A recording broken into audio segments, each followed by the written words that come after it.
तो हम चल रहे थे इक्विलिब्रिया चैप्टर में, जो कि एक बड़ा चैप्टर है, बहुत काम का है। आपके नीट, जेई, सीईटी और बोर्ड सभी में इसका रोल इम्पोर्टेंट है।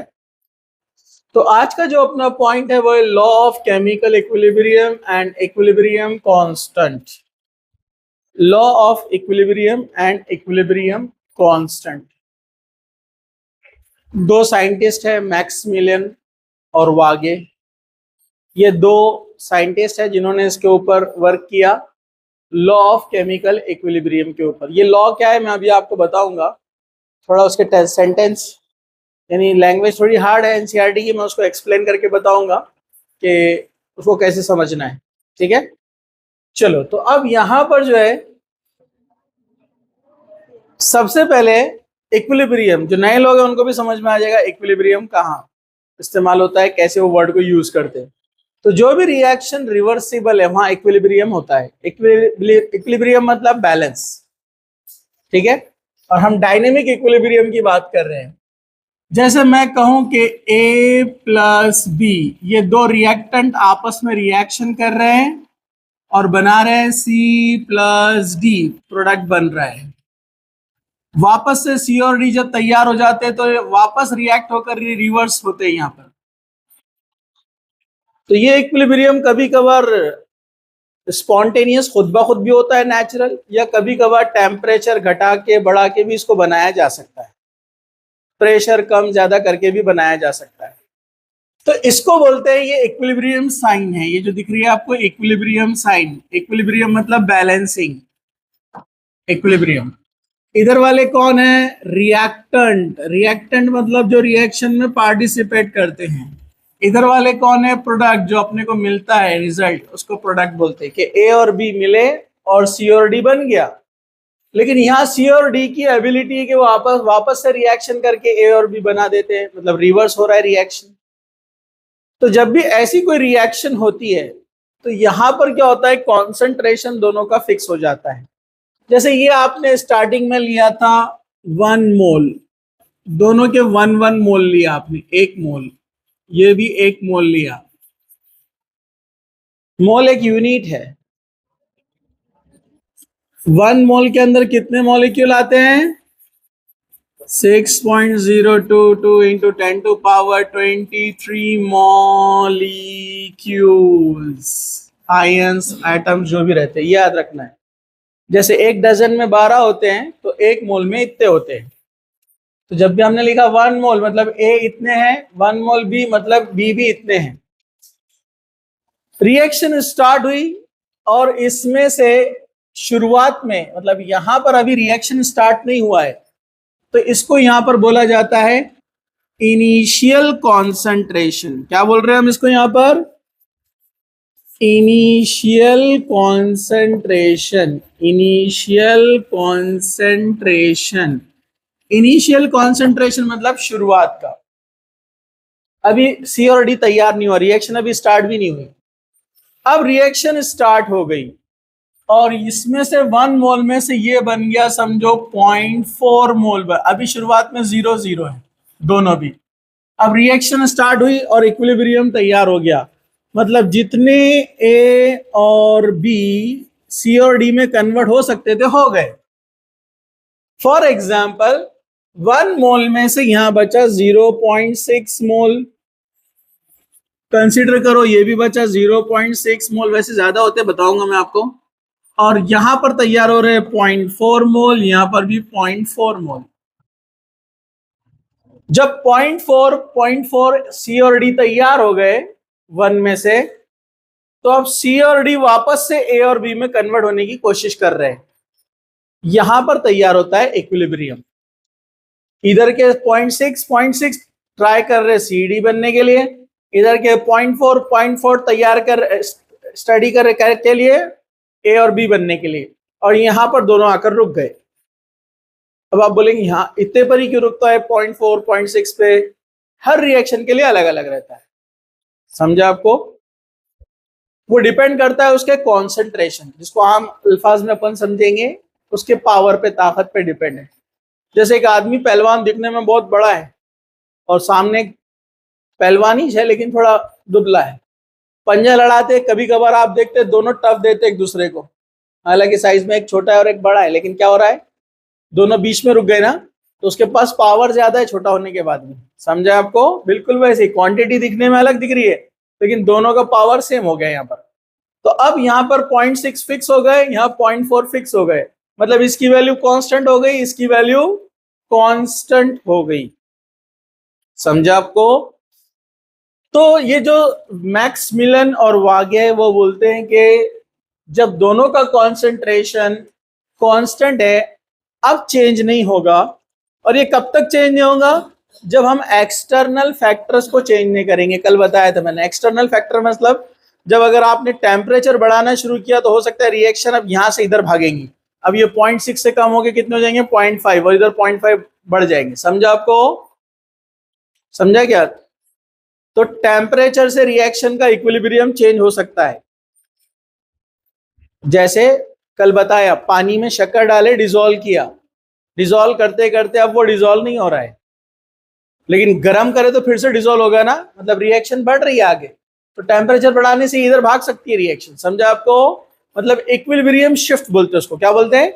Equilibrium shift. अभी यहाँ इक्विलिब्रियम 0.6, 0.6, 0.4, 0.4 है, ये शिफ्ट भी हो सकता है 0.5, 0.5, 0.5, 0.5, और गर्म करे 0.4, 0.4, 0.6, 0.6, इधर बढ़ रहा इधर कम हो रहा। समझा आपको? नया इक्विलिब्रियम तैयार होगा। तो अभी का फिलहाल इक्विलिब्रियम कैसे लिखते हैं पता है आपको? के से लिखते हैं। के is the concentration, sorry constant for concentration, के सी बोलते हैं उसको, कॉन्सेंट्रेशन का कांस्टेंट वैल्यू। ये के मतलब कांस्टेंट वैल्यू है। ये वैल्यू कहां से आई पता है आपको? तो ये हम जो पढ़ रहे हैं लॉ ऑफ मास सेक्शन में पढ़ेंगे कि concentration of C, concentration of D divided by concentration of A B, square bracket में लिखते हैं कॉन्सेंट्रेशन। तो concentration of A, sorry C, concentration of D upon concentration of A, concentration of B. जब equilibrium तैयार हो गया तो इसका वैल्यू फिक्स, इसका वैल्यू फिक्स। हालांकि शिफ्टिंग चलते रहता है, इधर के 2-3 मॉलिक्यूल भागकर इधर जाते हैं, सी डी बन जाते हैं, इधर के 2-3 मॉलिक्यूल भागकर इधर आ जाते हैं, सिलसिला चलते रहता है। लेकिन अब बैलेंस है इक्वेशन, तराजू जैसे ना बैलेंसिंग, तो वैसा ही कुछ मॉलिक्यूल इधर जा रहे, कुछ मॉलिक्यूल इधर जा रहे। समझा आपको? लेकिन बैलेंस है। तो ऐसा होता है इक्विलिब्रियम जब इसकी वैल्यू कांस्टेंट है और इसकी वैल्यू कांस्टेंट है। इसकी वैल्यू कांस्टेंट मतलब नो चेंज इन कॉन्सेंट्रेशन, इसकी वैल्यू कांस्टेंट है, नो चेंज इन कॉन्सेंट्रेशन। तो प्रोडक्ट डिवाइडेड बाय रिएक्टेंट, तो ये भी कांस्टेंट है, ये भी कांस्टेंट है, दोनों कांस्टेंट का वैल्यू जो निकालेंगे वो भी कांस्टेंट आएगा ना। अरे समझाए क्या? वो भी वैल्यू क्या आने वाला है? कांस्टेंट। तो इसलिए यहां पर इनका वैल्यू कांस्टेंट मिलने वाला है, इसलिए इसको बोलते हैं कांस्टेंट फॉर कॉन्सेंट्रेशन या इक्विलिब्रियम कांस्टेंट। क्या बोलते हैं इसको? Equilibrium constant. तो आपको याद रखना है, जहां भी ऐसा साइन दिखेगा डबल एरो वाला, वहां कांस्टेंट वैल्यू मिलती है। इसको बोलते हैं इक्विलिब्रियम कांस्टेंट, कि प्रोडक्ट जो है वो कांस्टेंट है, रिएक्टेंट जो है कांस्टेंट है, दोनों का आंसर भी क्या आएगा? कांस्टेंट। मतलब इसकी वैल्यू फिक्स, इसकी वैल्यू फिक्स, जो आंसर आएगा वो भी क्या रहेगा? फिक्स। तो इसको बोलते हैं इक्विलिब्रियम कांस्टेंट। यही है अपना लॉ ऑफ केमिकल इक्विलिब्रियम और इक्विलिब्रियम कांस्टेंट, जिसको हम यहाँ पर बोलते हैं। अब यहाँ पर जरा ध्यान से देखिए, ये मैं आपको समझा चुका हूं। यहाँ एक एग्जाम्पल लिया है कल वाला जो अपन ने देखा था, जरा ध्यान से देखना है कि अगर हम एक रिएक्शन करते हैं 731 केल्विन के ऊपर, जिसमें 1 मोल H2 गैस फॉर्म में है और 1 मोल I2 वो भी गैस फॉर्म में है, मतलब H2 लिया और आयोडीन लिया, एक सिलेंडर लिए, ट्रांसपेरेंट सिलेंडर है, उसके आर पार दिखता है, हाइड्रोजन गैस अंदर डाल दिए और आयोडीन भी डाल दिए, और आयोडीन पर्पल कलर होता है, ये आपको यहां पर याद रखना है, ठीक है? पर्पल कलर होता है आयोडीन का, हाइड्रोजन का तो कलर नहीं होता है, ठीक है? रिएक्शन स्टार्ट हुई, इसका एक H और इसका एक I मिलकर क्या बन गया? HI। इसका दूसरा H और इसका दूसरा I, वो भी बन गया HI। तो अपने को क्या मिले 2 मोल्स ऑफ HI उसी सिलेंडर के अंदर गैस में। तो हमने ये लिया था 1 मोल, ये भी लिया था 1 मोल, लेकिन ये कितने बने यहां पर 2 मोल। समझा आपको? 1 मोल H2 लिया, 1 मोल I2 लिया, तो अपने को मिला 2 मोल्स ऑफ HI। 2 H थे, 2 I थे, HI HI, 2 HI बने। समझा आपको? तो 2 मोल्स बन गए, मतलब ये 6.023 इंटू 10 टू पावर 23 मॉलिक्यूल्स। अभी जो बताया ना 1 मोल का कन्वर्जन, उतने हैं, ये भी उतने हैं, और ये इसके डबल मिल रहे अपने को यहाँ पर। तो यहाँ थोड़ी देर के बाद इक्विलिब्रियम तैयार होता है, मतलब जितने H2 और जितने I2 मिलकर HI बनने वाले थे बन गए। अब वापस से HI ब्रेक होकर I2 और H2 बन रहा, और फिर वो सिलसिला जारी। समझा आपको? और ये कैसे पता चलता है कि यहाँ इक्विलिब्रियम तैयार हो रहा है? वो जो सिलेंडर है वो ट्रांसपेरेंट है, उसमें आयोडीन का जो कलर है वो डार्क कलर है, पर्पल, डार्क पर्पल आयोडीन का। लेकिन जैसे आयोडीन ने H के साथ रिएक्शन शुरू करना शुरू कर दिया तो HI बनना शुरू हो गए, स्टार्ट हो गए। जैसे जैसे HI बन रहे तो I2 ब्रेक हो रहा ना, I अलग होते जा रहे ना, और H के साथ जा रहा है।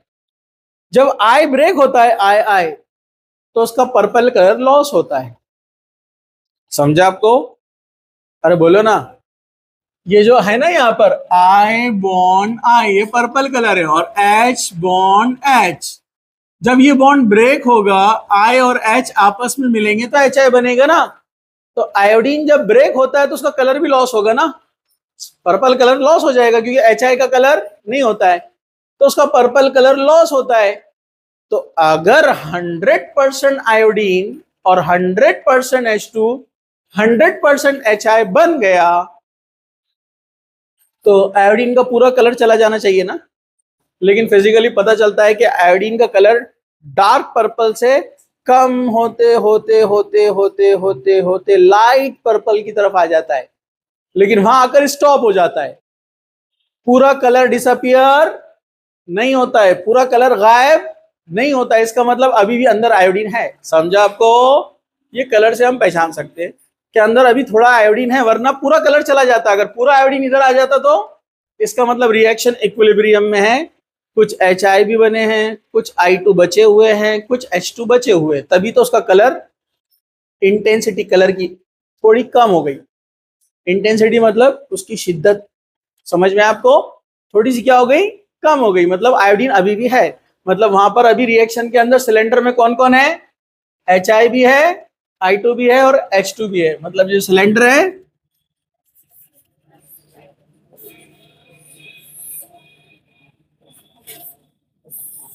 इसके अंदर HI भी है थोड़ा सा, I2 भी है और H2 भी है। पूरा I2 नहीं है, क्योंकि पूरा I2 रहता तो कलर डार्क पर्पल होता था। कलर का इंटेंसिटी कम हो गया, मतलब कुछ HI बन गया। पूरा आयोडीन गायब भी नहीं हुआ है, नहीं तो कलर पूरा चला जाता था। समझा आपको? इसका मतलब अंदर तीनों तैयार हुए हैं, कुछ ये है बने और कुछ ये है, तो वहां इक्विलिब्रियम तैयार हुआ है। इक्विलिब्रियम मतलब H2 I2 ट्राई कर रहे हैं HI बनने के लिए, HI ट्राई कर रहा है H2 और I2 बनने के लिए वापस से। इक्विलिब्रियम। समझा आपको? अब इसको थोड़ा सा और आगे हम पढ़ते हैं। यहाँ कुछ एक्सपेरिमेंट दिए हुए हैं, इसको आपको ध्यान से देखना है, ठीक है? सिंपल है, दिखने में बहुत कॉम्प्लिकेटेड लगता है लेकिन है इजी।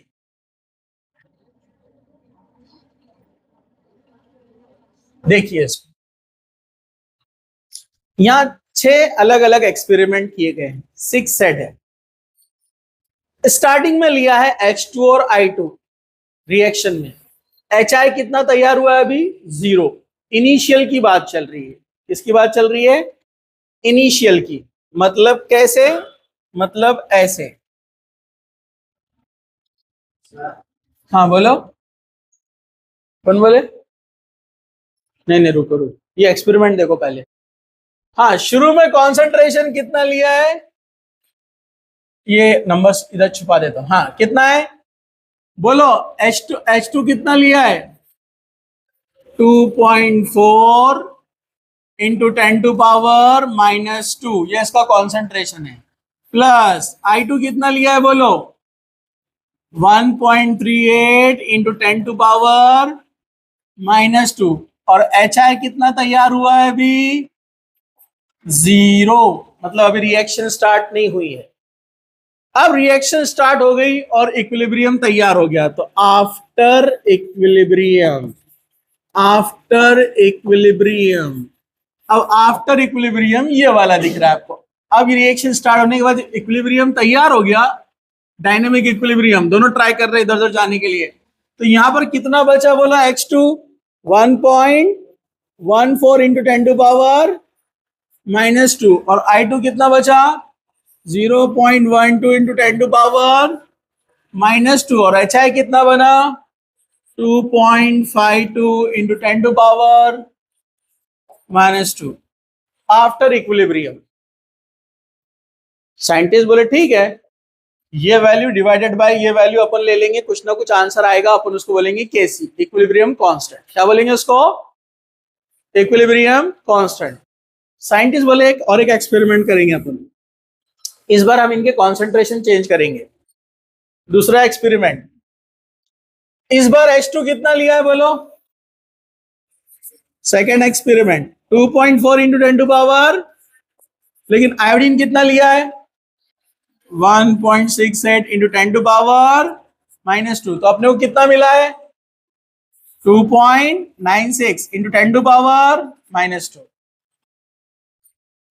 पहले 0 था, अब मैंने डायरेक्ट बात का लिखा, चलेगा क्या, पहले स्टार्टिंग में ये 0 था, लेकिन आफ्टर इक्विलिब्रियम का लिखना पड़ेगा ना अपने को, जान दो पूरा ही लिख देता हूं, अपने को पहले मिला था 0, ओके।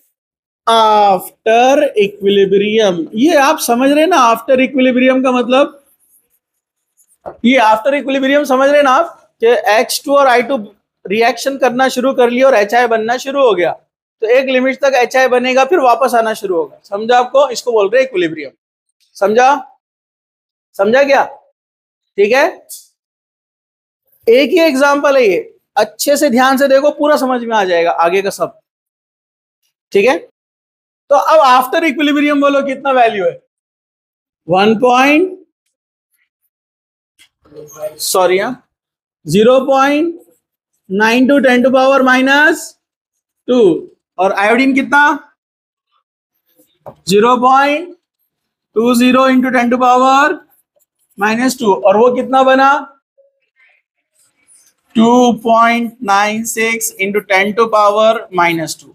समझा आपको, ये वैल्यूज क्या बताती है अपने को, ये एक्चुअल वैल्यू है जो एक्सपेरिमेंट करे साइंटिस्ट ने लेबोरेटरी के अंदर। ये वैल्यूज क्या बताती है, पहले हमने लिए 2.4, ये 1.38, आफ्टर इक्विलिब्रियम ये बचा 1.14 और 0.12, और मिला अपने को HI कितना, 2.52। दूसरे केस में हमने क्या किया, H2 उतना ही लिया जितना पहले था, बराबर है, अरे बोलो ना, H2 उतना ही लिया जितना पहले था, लेकिन I2 हमने बढ़ा दिया ना, अरे बोलो ना, I2 थोड़ा सा बढ़ाया ना हमने, तो HI भी बढ़ गया ना, समझा। और यही तो अपन 100 साल से पढ़ रहे, इधर का कॉन्सेंट्रेशन बढ़ाओ तो रिएक्शन उस डायरेक्शन में ज्यादा जाती है, उधर HI ज्यादा मिलता है, समझा आपको। और अगर इधर का कॉन्सेंट्रेशन बढ़ाएंगे तो रिएक्शन उधर ज्यादा मिलेंगी, वो आएगा अभी बताऊंगा मैं आपको, समझ में आपको। अब ये मैंने आपको समझाने के लिए लिखा, वरना टेबल से आपको समझ में आ जाता था। अब सिर्फ टेबल की वैल्यूज देखो आप लोग, हाँ चलो जरा ध्यान से देखो। पहले केस में हमने 2.4 लिया, इसको 2.4 ही रखा, हमने आयोडीन का कॉन्सेंट्रेशन बढ़ाया, तो आफ्टर इक्विलिब्रियम HI का कॉन्सेंट्रेशन बढ़ गया पहले के मुकाबले में, पहले के कंपैरिजन में, बरोबर। अरे बोलो ना, समझा आपको। हाँ, अब आज जो एब्सेंट है ना, उन्होंने ऐसा पत्थर लेके ऐसा सर पे मारेंगे तो समझ में नहीं आएंगे उनको, ये क्या है टेबल क्या बोल रहा है, इसलिए मैं बोलता छुट्टी नहीं मारना, कि छोटी छोटी वैल्यू विदाउट टीचर के समझ में नहीं आती। चलो तीसरे केस में क्या किया अपन ने, इस बार क्या किया हमने, इसका भी कॉन्सेंट्रेशन बढ़ाया, 2.44 थोड़ा सा बढ़ाया, इसको ज्यादा बढ़ाया 1.98, तो आफ्टर इक्विलिब्रियम वैल्यू और बढ़ गया ना। अगली बार थोड़ा इसको और बढ़ाया 2.46, इसको लेकिन ज्यादा नहीं बढ़ाया, इसका वैल्यू ज्यादा बढ़ाया, तो अपने को वैल्यू ज्यादा मिल रहा है, थोड़ा सा कम मिला यहाँ पर क्योंकि इसका वैल्यू बहुत कम हो गया ना 1.98 से 1, समझ में आपको। आयोडीन का वैल्यू थोड़ा ज्यादा कम हो गया, जबकि ये ऑलमोस्ट सेम है, 2.4 2.4 2.4 ऑलमोस्ट सेम है। आयोडीन का वैल्यू बढ़ा रहे हैं, इसका कॉन्सेंट फाइनल का भी बढ़ रहा है। तो यहां पर उसने वैसा एग्जाम्पल नहीं दिया, लेकिन मैं आपको बता देता हूं, अगर इसका कॉन्सेंट्रेशन हम बढ़ाते तब भी ये बढ़ता था। मतलब ये दोनों पे डिपेंड है, समझा आपको, ठीक है। तो इसका मतलब ये हुआ कि अगर मुझे प्रोडक्ट ज्यादा चाहिए और कोई रिएक्शन है जो कि रिवर्सिबल है, कोई रिएक्शन क्या है, रिवर्सिबल है, और मुझे रिएक्शन को फॉरवर्ड डायरेक्शन में भेजना है, मुझे ज्यादा HI चाहिए, तो सिंपल सा टेक्निक है, ऊपर से H2 ज्यादा डालो, I2 ज्यादा डालो, उधर भागेगा ज्यादा। समझा आपको। तो आप जितना कॉन्सेंट्रेशन बढ़ाएंगे रिएक्टेंट का, प्रोडक्ट उतना ज्यादा मिलेगा। इसको बोलते हैं rate of forward reaction is directly proportional to the concentration of reactant. Rate of forward reaction मतलब ये रेट जो इधर भाग रहा है, रेट मतलब speed, rate of forward reaction is directly proportional, किस पर डिपेंड है, कॉन्सेंट्रेशन ऑफ रिएक्टेंट। जितना रिएक्टेंट ज्यादा रहेगा वो फॉरवर्ड डायरेक्शन में रिएक्शन जाएंगी और प्रोडक्ट ज्यादा मिलेगा। उसके उल्टा भी होता है, रेट ऑफ बैकवर्ड रिएक्शन, जितना आप HI को बढ़ाएंगे, रिएक्शन इक्विलिब्रियम में आ गई लेकिन ऊपर से आपने एक्स्ट्रा बॉटल में से HI डाले तो रिएक्शन वो डायरेक्शन में भागेंगी। समझा आपको। तो rate of backward reaction is directly proportional to the concentration of product. तो फॉरवर्ड का रेट किस पे डिपेंड है, रिएक्टेंट पे, किधर है, और बैकवर्ड का रेट किस पे डिपेंड है, प्रोडक्ट पे। समझ में आपको, और समझ में बिल्कुल वैसे ही दो लोग पंजा लड़ा रहे हैं, जीतेगा कौन, इधर वाले ने ताकत बढ़ाए तो इधर वाला जीतेगा, इधर वाले ने ताकत बढ़ाए तो इधर वाला जीतेगा। और समझा क्या। तो इसका कॉन्सेंट्रेशन बढ़ाएंगे तो रिएक्शन इधर भागेंगी, इधर का कॉन्सेंट्रेशन बढ़ाएंगे रिएक्शन इधर भागेंगी। समझा आपको। तो हम इस तरह रिएक्शन को कंट्रोल भी कर सकते हैं बाय चेंजिंग द कॉन्सेंट्रेशन। पहले हमने क्या पढ़ा, by changing the temperature and pressure physical process में, याद है आपको। अब यहां पर अपने को पता चला कि टेम्परेचर प्रेशर के अलावा कॉन्सेंट्रेशन चेंज करने से भी हम रिएक्शन का डायरेक्शन चेंज कर सकते हैं। समझा, ठीक है। तो ये टेबल अपने को यही बताता है। लास्ट के जो 2 एक्सपेरिमेंट है उसने क्या किया, नया बॉटल लिया, उसमें उसने H2 और I2 ने लिया, डायरेक्ट HI लिया। देखो इनिशियल में HI लिया जबकि ये 0 है, मतलब उल्टा रिएक्शन। मतलब उसने लिया HI2 मोल्स और वो क्या बन रहे हैं, अब H2 एंड I2 में कन्वर्ट हो रहे हैं, उल्टा रिएक्शन। एक नया सिलेंडर या एक जार लिया है, उसमें डायरेक्ट HI ले लिया और थोड़ी देर के लिए छोड़ दिया, तो HI कन्वर्ट होना शुरू हो गया, कै में कन्वर्ट होना शुरू हो गया, H2 and I2, reverse reaction हो रही है। समझा आपको। तो ये उसने लिया, देखो स्टार्टिंग में ये था 3.04 इंटू 10⁻⁻², कॉन्सेंट्रेशन इतना है। तो आफ्टर इक्विलिब्रियम अपने को कितना मिला, H2 और I2 0.34 0.34। समझा आपको। तीसरा सिलेंडर लिया, उसमें उसने अब HI ज्यादा डाला, कॉन्सेंट्रेशन बढ़ा दिया 7.5, तो अब अपने को कितना मिल रहा है, ये ज्यादा मिल रहा है ना। अब मतलब इसका कॉन्सेंट्रेशन जितना ज्यादा ये भी उतना ज्यादा मिलेगा। समझा। और एक इक्वेशन में समझने का simple, rate of forward reaction depend on concentration of reactant, rate of backward reaction depend on concentration of product. समझा। जितना आप बढ़ाएंगे उतना आपको ज्यादा मिलेगा प्रोडक्ट। समझ में आया। चलिए, अगर ये एक्सपेरिमेंट आपको समझ में आ गया तो अब हम थोड़ा सा आगे बढ़ते हैं कि अब हमको इसका लॉ ऑफ इक्विलिब्रियम यानी कांस्टेंट वैल्यू अगर हमको लिखना है तो हम उसको कैसे लिखेंगे। जरा ध्यान से देखिए सब लोग, क्या सब लोग जाग रहे हैं, क्या सब लोग जिंदा हैं। इसको कहा जाता है एक्सप्रेशन इन्वॉल्विंग द इक्विलिब्रियम। क्या बोलते हैं इसको, expression involving the equilibrium concentration of the reactant. वो एक ही एग्जाम्पल लिया रिएक्शन का, H2 gas plus I2 gas gives 2HI gas, ये रिएक्शन। तो मैंने अभी आपको थोड़ी देर पहले बताया, हाँ लेट आने वाले बैठो, एब्सेंट वाले खड़े रहो। हाँ तुम्हारी बातें अभी भी चालू थी, कंटिन्यू आने से पहले, ठीक है। चलो हाँ चलो, सब लोग देख रहे हैं, वेरी गुड, इधर देखो।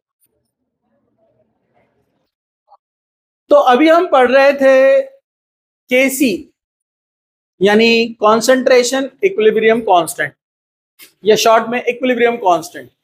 कैसे निकालते equilibrium constant? Concentration of product upon concentration of reactant.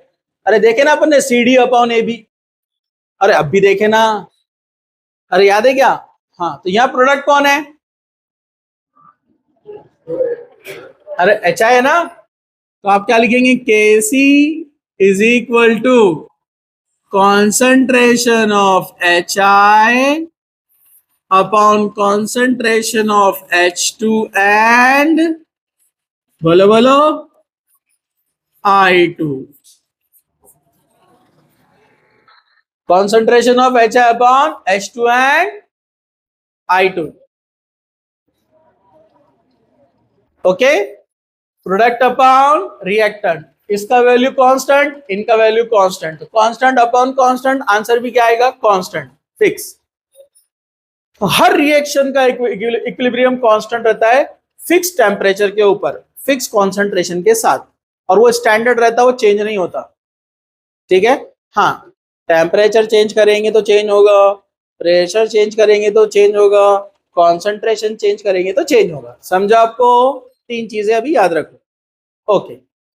अब यहां पर ऐसे जो एक्सपेरिमेंट, ऊपर जो टेबल बना दिया था ना, जो साइंटिस्ट ने 6 एक्सपेरिमेंट किए, उन्होंने सारे एक्सपेरिमेंट का क्या करे, इसका कॉन्सेंट्रेशन अपॉन ये, इसका कॉन्सेंट्रेशन, सबको सॉल्व करते गए, तो वैल्यूज मिल रही थी 1840, 1610, 1400, 1520, 1970, 9790, जबकि दोनों का रेशो तो सेम। अच्छा, मालूम है ना आपको डिवीजन का मतलब क्या होता है? ये डिवाइडेड बाई ये, मतलब ये रेशो रहता है, क्या रहता है ये? अगर कांस्टेंट वैल्यू तो रेशो हमेशा क्या आता है? सेम। बोले ना, 20/10, 2:1। अरे 10/5 क्या आता है? 5 1 5, ऊपर 5 2 10, 2/1, तो उसको क्या बोलते हैं? 2:1। क्या बोलते हैं उसको? बराबर है ना। अब हमने वैल्यू को चेंज करे, लेकिन कांस्टेंट के साथ में 10/5 लिया था, 20/10, 2:1, 30/15, 2:1। कांस्टेंट जब वैल्यू बढ़ रही है दोनों साथ साथ, तो दोनों का रेशो भी क्या आता है? सेम, लेकिन यहां अलग अलग आ रहा है। तो साइंटिस्ट बोले क्या गड़बड़ हुई फिर, जबकि सबका रेशो सेम आना चाहिए था, क्योंकि रिएक्शन सेम है, HI वाली है। अगर हम इनके कॉन्सेंट्रेशन चेंज कर रहे हैं तो इसका भी चेंज होगा, इसके चेंज करेंगे फिर से ये चेंज होगा, ये चेंज करेंगे ये चेंज होगा, और सब इक्विलिब्रियम देते, मतलब सबका रेशो क्या आना चाहिए? सेम। तो उन्होंने बहुत सोचे सोचे सोचे, सोचने के बाद उन्होंने सोचे कि शादी में जाकर आ जाते, थोड़ा गांव जाकर आ जाते, तो वहां चले गए। कौन? मैक्स मिलन और वागे, दोनों चले गए। वहां पर कौन सा एरिया था? अरे नाम बोले ना, कौन सा था एरिया वो? कौन सा गांव? तुम कहाँ गए थे तुम? हाँ, नहीं तुम कहाँ गए थे ये पूछो। हाँ, क्या बोल रहे हो? जोर से बोलो ना। मध्य प्रदेश। तो मैक्स मिलन और वागे गए मध्य प्रदेश, वो गए थे शादी में, बोले वलीमा भी अटेंड कर लेंगे। अब वलीमा करे तो बोले थोड़ा 1-2 दिन घूम लेंगे अपन यहाँ पर। तो दोनों बैठे बैठे सोच रहे थे कि भाई ये वैल्यू चेंज कैसे आ रही, समझ में नहीं आ रहा। तो आगे बोला ना खाली आप मंगाओ तो आगे बोल रहा ना, मैक्सिमिलियन बोला मध्य प्रदेश में नान खलिया नहीं मिलता। क्या मिलता बोला उसने वहां पर? बिरयानी। बिरयानी मिलती ना? तो उसने बोला ठीक है, एक प्लेट बिरयानी। उसने बोला बिरयानी में गोश्त नहीं है। तो आगे बोला मजा नहीं आएगा फिर। दिमाग जब तक नहीं चलेगा जब तक गोश्त नहीं आएगा। हड्डी वाला, नल्ली के साथ में, नल्ली झटक के एकदम। तो मैक्स मिलन बोला मैं ट्राई करता, एक दिन और रुकना पड़ेगा, छुट्टी मारना पड़ेगी। आगे बोला कोई प्रॉब्लम नहीं, मार देंगे छुट्टी अपन नल्ली के वास्ते, ठीक है। तो उसने छुट्टी मारा, फिर मस्त जबरदस्त पाए के साथ में नाश्ता हुआ। फिर उन्होंने सोचे अगर